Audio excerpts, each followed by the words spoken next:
Father, we bless you, teach us your word in Jesus' name. This is RHEMA series, part 36, still on my jottings from Pastor John Anosike. Imagine if John and Peter were money hungry. Imagine they were after material things of this world, or they were after, or they were prosperity focused. It is clear that they would have failed. Some fellowships have been bewitched and cursed because they received things from demonic people for in exchange for power.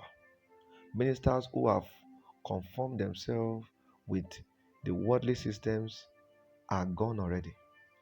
They are finished because they will not be able to lay hold on God.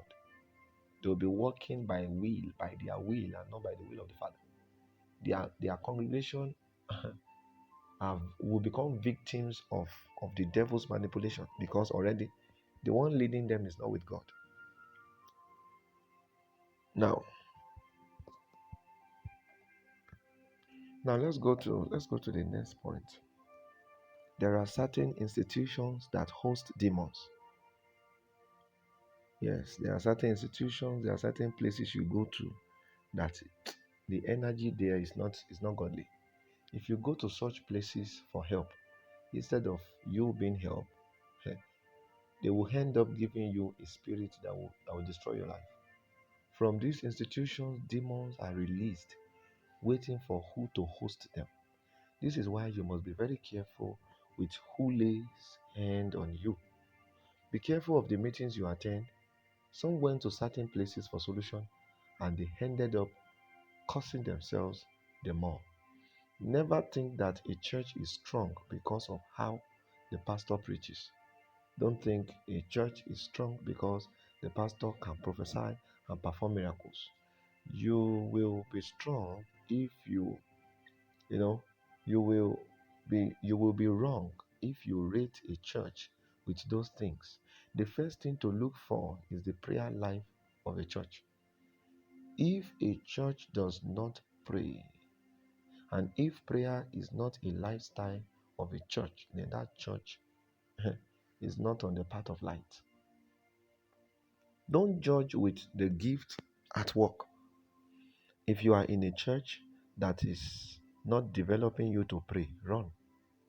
Prayer is a major key to rate a strong church, not in the signs, not just in the prophecy, because even a donkey can prophesy. Demon does not only possess living things, they also possess non-living things. There are certain highways that are controlled by certain demons. Some of these demons suck blood and wreak a lot of havoc on the lives of people walking through those paths. Certain places carries certain demons. There are certain people, there are certain places that if you are employed there, you will need to be careful because the foundation of such institution is not godly. Your CEO may be a satanist. Certain clubs are owned by satanists. Certain restaurants, schools, TV channels are owned by satanists. Even certain fellowships are owned by satanists. So when you enter into such places, the demon will conquer you if you are not spiritually alert. There are some places that the moment you step there, you will begin to lust after certain things that is ungodly. You will suddenly begin to struggle with things you never thought you could struggle with. This is why we must be vigilant according to the scriptures. Watch and pray because your adversary, the devil, roars and roams about like a lion, looking for whom to devour or possess. Another point is this: before you begin to desire marriage, have you built enough wisdom your mind needs for the marriage? Do you have the mind of marriage? Eve was God's will for Adam, yet she gave him the forbidden fruit to eat. That they are from God doesn't mean there won't be problems. Both of you must have the right mind for marriage in order to succeed in marriage. To prepare your mind, know what the scriptures are saying concerning what you want to do. Read relevant books and listen to Christian messages to further help in building the required knowledge that you need. When your mind is not prepared for a thing, if you enter into that thing, you will lack accurate capacity to interpret situations.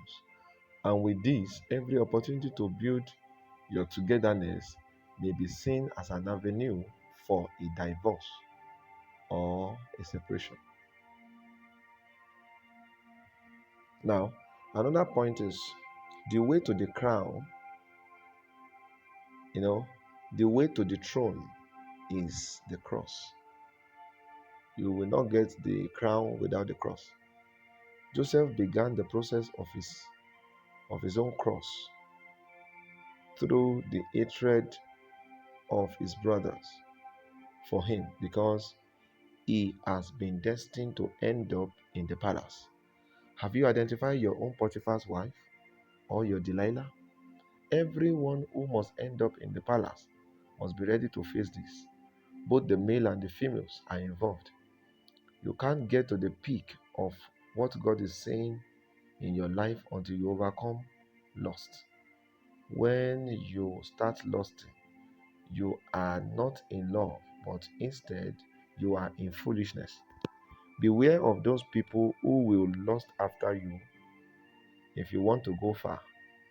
The devil can position people to begin to desire you carnally. Don't see it as a plus. It is nothing but a trap. Hey, they don't they don't need to feel you. Let them feel Jesus. The reason Joseph was not killed after his accusation by Potiphar's wife was because he was innocent. He was not guilty. If he had done it, then he might have been caught red-handed. Because if that happens, the woman will never tell her husband. But one of the servants could have noticed and sent a message to the husband.